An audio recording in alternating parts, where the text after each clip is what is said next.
खौफनाक कहानियां ऑफ रमेसर बाबू को लगा कि अभी भी वह चुड़ैल यहीं है और पत्ते का असर खत्म होते ही फिर से इसे जकड़ लेगी। रमेसर बाबू ने रामखेलावन जी की बहू को अपने पास बैठने का इशारा करते हुए कुछ मंत्र बुदबुदाने लगे। अरे ये क्या? रामखेलावन जी की बहू घबरा कर बोल उठी, मुझे छोड़ दीजिए, मैं जा रही हूँ, मैं अब कभी भी इसे नहीं पकड़ूंगी। मुझे जाने दीजिए, मुझे जाने दीजिए, मैं जल रही हूँ, मुझे छोड़ दीजिए। उस चुड़ैल को इस तरह गिड़गिड़ाते हुए देखकर रामखेलावन जी की काफी हिम्मत बढ़ गई। वे बोल पड़े, रमेसर बाबू, इसे छोड़िएगा मत, इसे जलाकर भस्म कर दीजिए। पर वह चुड़ैल रामखेलावन जी की ओर ध्यान न देते हुए रमेसर बाबू की ओर दयनीय स्थिति में देखते हुए अपने प्राणों की भीख मांगती रही। रमेसर बाबू काफी गंभीर लग रहे थे। वे रामखेलावन जी की बहू की ओर गुस्से से देखते हुए बोले कि तुम कौन हो और इसे क्यों पकड़ी? इस पर वह चुड़ैल गिड़गिड़ाते हुए बोली कि मैं पास के ही जंगल में रहती हूँ। मैं बंजारा परिवार से हूँ। एक बार हमारे परिवार ने इसी जंगल के बाहर अपना टेंट लगाया था। शाम के समय मैं लकड़ी लेने जंगल में प्रवेश की। मुझे पता नहीं चला कि कब मैं घने जंगल में पहुंच गई और रास्ता भी भटक गई। तब तक रात भी होने लगी थी। जंगल में पूरा अंधेरा पसरना शुरू हो गया था। मैं थोड़ी डर गई थी पर हिम्मत नहीं खोई थी। अचानक मेरे दिमाग में एक विचार आया। मैंने सोचा कि रात के इस अंधेरे में अब रास्ता खोजना ठीक नहीं। कहीं किसी जंगली जानवर की शिकार न हो जाऊं। इसलिए मैंने हिम्मत करके वहीं एक मोटे जंगली पेड़ पर चढ़कर बैठ गई। मैंने सोचा कि सुबह होते ही मेरे परिवार के लोग जरूर मुझे खोजने आएंगे और अगर नहीं भी आए तो मैं दिन में अपना रास्ता खोज लूंगी।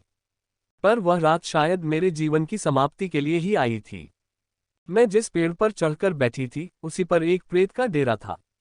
आधी रात तक तो सब कुछ एकदम ठीक ठाक था पर उसके बाद अचानक वह प्रेत कहीं से उस पेड़ पर आ बैठा। उसके आते ही जैसे पूरे जंगल में भयंकर तूफान आ गया हो। अनेकों पेड़ों की डालियां तेज हवा से डरावने रूप से हिलने लगी थीं। मुझे देखते ही वह जोरदार ढंग से अट्टहास किया और मुझे कोई प्रेतनी ही समझकर बोला कि तुम्हें पता नहीं कि यह मेरा निवास है। मैं कुछ जरूरी काम से जंगल से बाहर किया गया, तूने मेरे बसेरे पर कब्जा कर लिया। मैं तुझे छोड़ूंगा नहीं। इतना कहकर वह मेरे तरफ झपटा। अत्यधिक डर से तो मेरी चीख निकल गई।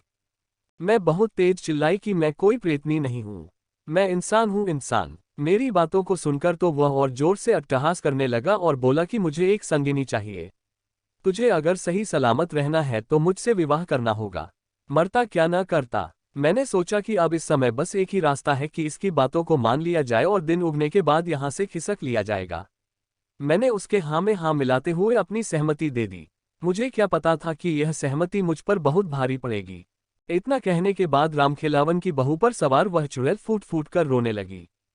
रमेसर बाबू थोड़े भावुक हो गए और उसके प्रति थोड़ी नरमी दिखाते हुए पानी भरा लोटा उसको पीने के लिए दे दिए। 2-4 घूंट पानी पीने के बाद उसने फिर से कहना शुरू किया। मेरी सहमति देने के बाद वह प्रेत पता नहीं कहाँ गायब हो गया। उसके गायब होते ही मैंने थोड़ी चैन की सांस ली पर यह क्या अभी 10-15 मिनट भी नहीं बीते होंगे कि उस जंगल में जैसे भूचाल आ गया हो। एक बहुत बड़ा तूफान आ गया हो। कितने पेड़ों की पता नहीं कितनी डालियां टूटकर धरती पर पड़ गईं। कम से कम सैकड़ों भूत प्रेत वहां उपस्थिति हो गए थे। चारों तरफ चीख पुकार मचा हुआ था। कुछ डरावनी अट्टहास कर रहे थे तो कुछ इस डाली से उस डाली पर कूद फांद रहे थे तो कुछ ताली बजाकर नाच रहे थे। मुझे तो कुछ समझ में ही नहीं आ रहा था कि यह सब क्या हो रहा है। तब तक वही प्रेत फिर से मेरे पास प्रकट हुआ और बोला कि विवाह की व्यवस्था करने चला गया था, अपने परिवार वालों को बुलाने चला गया था। शादी में इन सबको भी तो शरीक करना होगा। अरे ये क्या, अब तो मेरी शामत आ गई। पूरा शरीर पीला पड़ गया। कुछ बोलने की हिम्मत नहीं रही। तभी अचानक एक प्रेतनी वहां प्रकट हुई और उस प्रेत से लड़ने लगी। वह प्रेतनी बोल रही थी कि मेरे रहते तू दूसरी शादी करेगा, कदापि नहीं, कदापि नहीं, मैं ऐसा नहीं होने दूंगी। और इतना कहने के साथ ही उस प्रेतनी ने उस डाल से मुझे धक्का दे दिया और जमीन पर गिरने के कुछ ही समय बाद मेरी लीला समाप्त हो गई थी। इतने कहने के साथ ही वह चुड़ैल फिर से रोने लगी थी।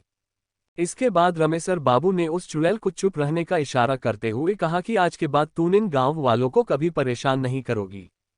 चुड़ैल ने हामी भरते हुए कहा कि ठीक है, पर मैं तो एक बहुत ही छोटी आत्मा हूं। इन पास के जंगलों में पता नहीं कितनी भयानक भयानक आत्माएं विचरण करती हैं। आप उन सब से इस गांव वालों को कैसे बचा पाएंगे?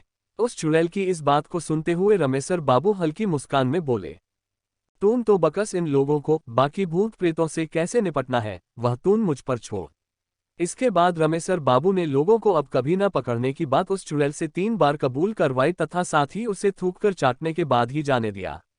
तो पाठकगण, रमेसर बाबू ने उस चुड़ैल से तो गांव वालों को छुटकारा दिला दिया, पर क्या वे दूसरे भूत प्रेतों से उन गांव वालों की रक्षा कर पाए? राज को राज ही रहने दिया जाए। खैर, आप लोग बताएं कि यह भूत ही काल्पनिक कहानी आप लोगों को कैसी लगी। जय बजरंग बली।